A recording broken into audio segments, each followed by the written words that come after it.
খাল, জলাশয় এবং কৃষি জমি দখল করে গড়ে ওঠা কেরানীগঞ্জের মিলেনিয়াম সিটির অনুমোদনহীন বেসরকারি আবাসিক প্রকল্প উচ্ছেদ করেছে রাজুকের ভ্রাম্যমাণ আদালত। অন্যান্য অবৈধ আবাসন প্রকল্পের বিরুদ্ধেও ব্যবস্থা নেওয়া হবে বলে জানিয়েছেন কর্তৃপক্ষ। মাহমুদুল হাসানের রিপোর্ট। গত কয়েক বছরে সবার চোখের সামনে ভরাট করা হয়েছে কেরানীগঞ্জের সবচেয়ে বড় জলাধার টোটাইল বিল।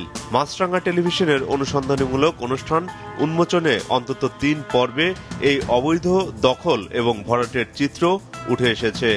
মিলেনিয়াম সিটি এবং স্থানীয় এক বিএনপি নেতার যোগসাজশে নিশ্চিহ্ন হয়েছে টোটাইল বিল। রাজুকের বিশদ অঞ্চল পরিকল্পনা ড্যাপে প্রাকৃতিক জলাধার হিসেবে চিহ্নিত এই বিলটি আগের অবস্থায় ফিরিয়ে নিতে গত ২২ জানুয়ারি উচ্ছেদে যায় রাজুক। তবে দখলদারদের বাধার মুখে বন্ধ হয়ে যায় উচ্ছেদ। দখল নিয়ে প্রতিবেদন করায় মাছরাঙা টেলিভিশনের প্রতিবেদক ও ক্যামেরাম্যানের উপর হামলা চালানো হয়। টোটাইল বিলের অবৈধ স্থাপনায় আজ সকালে ফের উচ্ছেদ অভিযান চালায় রাজুক।